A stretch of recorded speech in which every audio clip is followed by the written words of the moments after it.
चुनार कोतवाली क्षेत्र के मोइनुद्दीनपुर गांव निवासी सूर्यमणि मिश्रा ने कोतवाली में तहरीर देकर बताया कि शनिवार को दोपहर में विपक्षी शिव कुमार सिंह आदि निवासी मिश्रपुरा कोतवाली चुनार ने 40-50 की संख्या में एक राय होकर जेसीबी मशीन से हमारे खेत में खुदाई करने लगे और दर्जनों हरे पेड़ की कटाई कर दी है।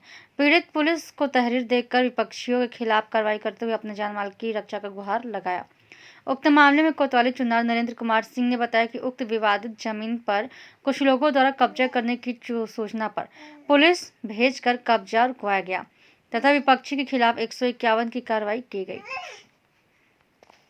हमारा पेड़ और वहाँ गड्ढा खोदने लगे। कौन लोग थे? हमारी विपक्ष पार्टी शिव कुमार सिंह, राजेश कुमार सिंह, उनके लड़के और रमेश यादव, बरैनी, पीयूष कुमार दुबे और रथ यात्रा और उनके साथ कम से कम 150-60 लोग अन्य लोग थे जिसको हम नहीं पहचानते और असलहाधारी के साथ ये लोग पहुंचे थे मौके पे।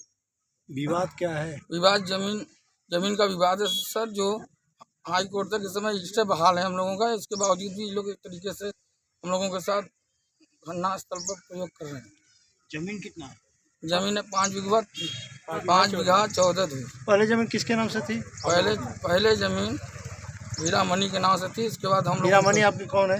हमारी बड़ी वाली दादी हैं, जो उनकी मृत्यु 30/86 को हो गई। उसके बाद दादाजी का नाम राममोहन मिश्रा, उनके नाम से कन्वर्ट हुआ। उनका वारिस कोई है? नहीं, हीरामणि का कोई वारिस नहीं। तो वारिस इस वर्तमान में कौन है उसकी? वारिस वर्तमान में हम लोग हैं, वंशानुगत। दाखिल खारिज है आपका? दाखिल खारिज हो चुका है, हम लोगों का खतौनी में नाव भी हो चुका है। और उसके बावजूद भी हम लोग 2-3 नंबर का विक्रय भी कर चुके हैं और हमारा जो भी जिसको हम रजिस्ट्री किया है उसके साथ आज तक कोई कार्रवाई नहीं किया गया है।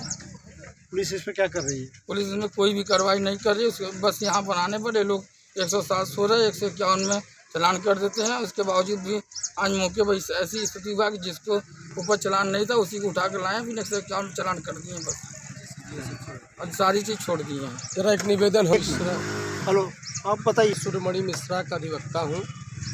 जिस ज़मीन के बाबत विवाद हुआ है, ये ज़मीन माननीय उच्च न्यायालय से ऑलरेडी इसमें परमानेंट स्थगन आदेश चल रहा है और विपक्षियों के इन लोगों की पुश्तैनी ज़मीन है। विपक्षियों के पास कोई आधार नहीं है, कोई वजूद नहीं है।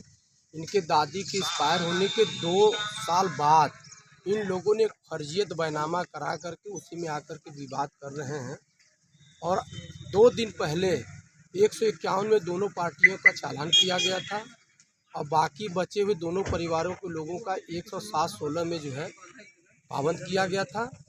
बावजूद इसके विपक्षियों ने आज 50-60 की संख्या में असलहा बंद हथियारों के साथ और जेसीबी अन्य जो है उपकरण को लेकर के ये लोग मौके पर पहुंच गए और उसमें ज़बरदस्ती पेड़ गिराने लगे ज़मीन में और 60-70 तो गड्ढा खोद दिए। ये सौभाग्य रहा कि ये लोग मौके पर गए नहीं, इन लोगों की हत्या हो जाती। थाना पूर्ण रूप से मिला हुआ है। पाबंद में होने के बाद भी 6 महीने तक दोनों पक्षों में से किसी को कोई कार्रवाई करने का अधिकार नहीं होता है, ये ला कहता है। लेकिन उसके बावजूद भी इतनी बड़ी संख्या में लोग पहुंच गए और ये लोग जो है जब वहाँ मौके पर अगर जाते तो हत्या हो जाती। थाना पर इन लोगों ने, चौकी पर इन लोगों ने सूचना दी। इस घटना पर कोई कार्रवाई नहीं हुई ना? कोई कार्रवाई नहीं। एक आदमी को पकड़ करके ला करके जो पाबंद नहीं था उसी का चालान किए हैं और जेसीबी बाकी आदमियों को पुलिस के लोगों ने साफ रूप से भगा दिया और आपके माध्यम से न्याय इनको मिले।